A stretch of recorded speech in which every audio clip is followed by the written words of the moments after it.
আসসালামু আলাইকুম, সবাইকে হাসিব টিউটরের পক্ষ থেকে স্বাগতম। আজকে আবারও একটা নতুন ভিডিও নিয়ে হাজির হলাম তোমাদের সামনে। আজকে আমরা হিসাব বিজ্ঞান দ্বিতীয় পত্রের অষ্টম অধ্যায়ের ফেরত সংক্রান্ত যে লেনদেনগুলা হয় বা ঘাটতি, বিনষ্ট পণ্য এসব থাকলে আমরা কোথায় কাজ করব, এই টপিকগুলো নিয়ে আজকে আলোচনা করব। আসলে লিফো ফিফো পদ্ধতিতে তোমরা যেভাবেই পারো, ফিফো পদ্ধতি আর ভারযুক্ত পদ্ধতি যেটা এই পরীক্ষায় আসবে, তোমরা এগুলা ইজিভাবে পেরে যাও। বাট এই ফেরত নিয়ে তোমাদের অনেক কনফিউজ থাকে। আজকে এই ফেরতের যে সমস্যাগুলো এটা নিয়ে আমি তোমাদের সামনে আলোচনা করব। দেখো, ক্রয় ফেরত, ঘাটতি, পাওনাদারকে ফেরত বা সরবরাহকারীকে ফেরত, এই নামগুলা যদি থাকে তোমরা বিক্রয় বা ইস্যুতে কাজ করবা। বিক্রয় আমরা জানি যে বিক্রয় যায়, ইস্যুতে সেম। আরেকটা হচ্ছে বিনষ্ট পণ্য। তাহলে আমরা কি জানলাম? ক্রয় ফেরত, ঘাটতি, বিনষ্ট পণ্য, পাওনাদারকে ফেরত, সরবরাহকারীকে ফেরত, এগুলো থাকলে কোথায় কাজ করবো আমরা? বিক্রয় বা ইস্যুতে। এখন টাকার অ্যামাউন্ট কিভাবে বসাবা?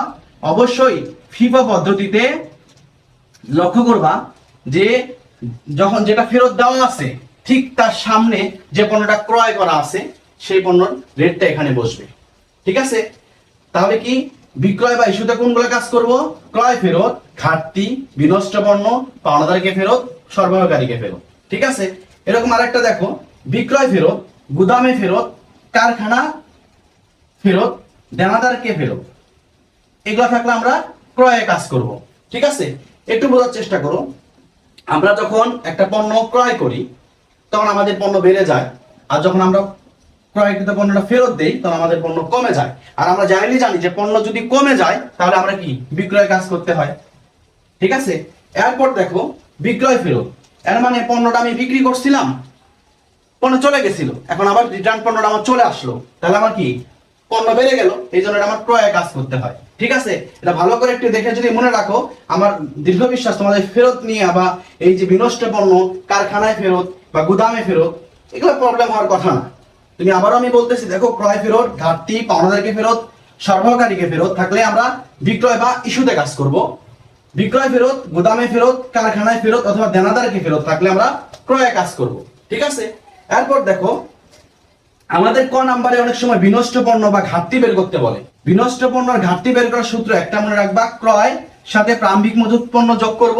কি বললাম? ক্রয়ের সাথে প্রারম্ভিক মজুত যোগ করব, বিক্রয় আর সমাপনী মজুত মাইনাস করব। ঠিক আছে? তাহলে আমার বিনষ্ট পণ্য বা ঘাটতি বের হয়ে আসবে। মজুত পণ্যের হিসাব রক্ষণ পদ্ধতি করতে গেলে আরেকটা জিনিস খুবই জানা জরুরি, সেটা হচ্ছে পরিবহনাধীন পণ্য। ঠিক আছে? এর আগে কিন্তু আমরা জানলাম যে ক্রয় ফেরত, বিক্রয় ফেরত থাকলে কোথায় কাজ করতে হবে। এখন পরিবহনাধীন পণ্য বলতে তোমরা কি বোঝো?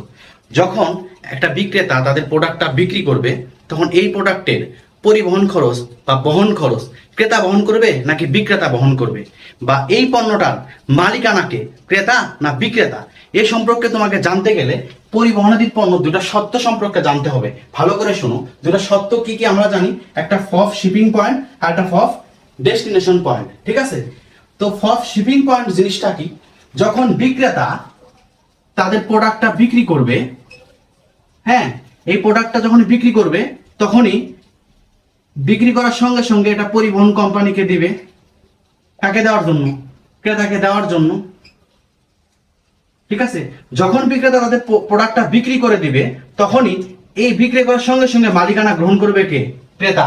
ভালো করে শোনো, ফফ শিপিং পয়েন্ট অনুযায়ী বিক্রেতা যখনই তাদের প্রোডাক্টটা বিক্রি করবে তখন এই প্রোডাক্টটা কে মালিকানা গ্রহণ করবে? ক্রেতা। তাহলে ক্রেতাকে কি করতে হবে? বহন খরচ বা পরিবহন খরচ বহন করতে হবে, বা আন্তঃপরিবহন খরচ বহন করতে হবে। মালিকানা কার হবে? ক্রেতা।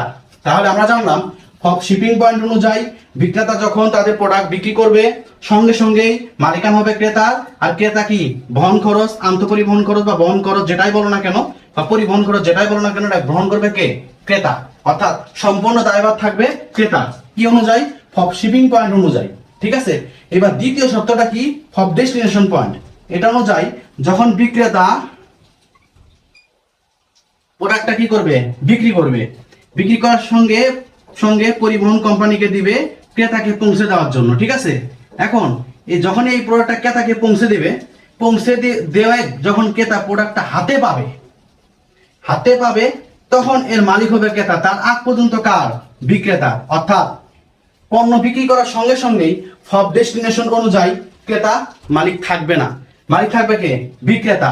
অর্থাৎ বিক্রেতার হাতে পর্যন্ত পৌঁছে দেওয়ার দায়িত্ব কার? মানে ক্রেতা হাতে পর্যন্ত পৌঁছে দেওয়ার দায়িত্ব হচ্ছে বিক্রেতা। এই কারণে বহন খরচ বা আন্তঃপরিবহন খরচ যেটাই বলো না কেন, এটা বহন করবে কে? বিক্রেতা। মালিকানা কার? বিক্রেতা। তাহলে ডেস্টিনেশন মানে আমরা কিন্তু ইংলিশে এমনি জানি যে গন্তব্য। অর্থাৎ সব ডেস্টিনেশন পয়েন্ট অনুযায়ী বিক্রেতা যখন তাদের প্রোডাক্টটা সেল করবে, সেল করার সঙ্গে সঙ্গেই ক্রেতা মালিকানা হবে না, মালিকানা কার হবে? বিক্রেতা। বিক্রেতা বহন খরচ এবং মালিকানা তার থাকবে কোন? পরিবহনাধীন পণ্য। তাহলে আমরা দুইটা শর্ত জানলাম। কি কি শর্ত জানলাম দেখো, ভালো করে শোনো আমার কথা। পরিবহনাধীন পণ্যের শর্ত হচ্ছে দুইটা, একটা হচ্ছে FOB destination point, FOB destination point, FOB shipping point. FOB shipping point অনুযায়ী বিক্রেতা যখন তাদের প্রোডাক্টটা বিক্রি করবে তখন সঙ্গে সঙ্গে মালিকানা যাবে ক্রেতার কাছে, পরিবহন এবং বহন খরচ ক্রেতা বহন করবে, ঠিক আছে। আর ফব ডেস্টিনেশন পয়েন্ট অনুযায়ী যখন বিক্রেতা তাদের প্রোডাক্ট বিক্রি করবে এবং ক্রেতার হাতে আসার আগ পর্যন্ত মালিকানা হচ্ছে বিক্রেতা, পরিবহন খরচ এবং বহন খরচ বহন করবে বিক্রেতা। আশা করি তোমরা এই যে ফব ডেস্টিনেশন এবং ফব শিপিং পয়েন্টটা বুঝতে পারছো, ঠিক আছে। আর ফবের পুরো নাম তোমরা যেভাবে জানো যে ফ্রি অন বোর্ড, এটা অনেক পরীক্ষায় আসে, যেটা আমি উপরে লিখে দিয়েছি, ঠিক আছে। আশা করি তোমরা আমাদের ভিডিওগুলা শেয়ার, লাইক অ্যান্ড কমেন্ট করবা। তোমাদের জন্য যে শর্ট শর্ট আমরা ভিডিও দিচ্ছি, অর্থাৎ এই শর্ট সময়ে শর্ট ভিডিও এই জন্য দিচ্ছি কারণ তোমরা দীর্ঘ টাইম নিয়ে ভিডিও দেখার সময় নাই, তোমরা তোমাদের পড়াশোনার প্রতি অনেক মনোযোগী হও। আর এই শর্ট ভিডিওগুলো তোমাদের এমসিকিউ এর জন্য অনেক হেল্পফুল হবে। আল্লাহ হাফেজ।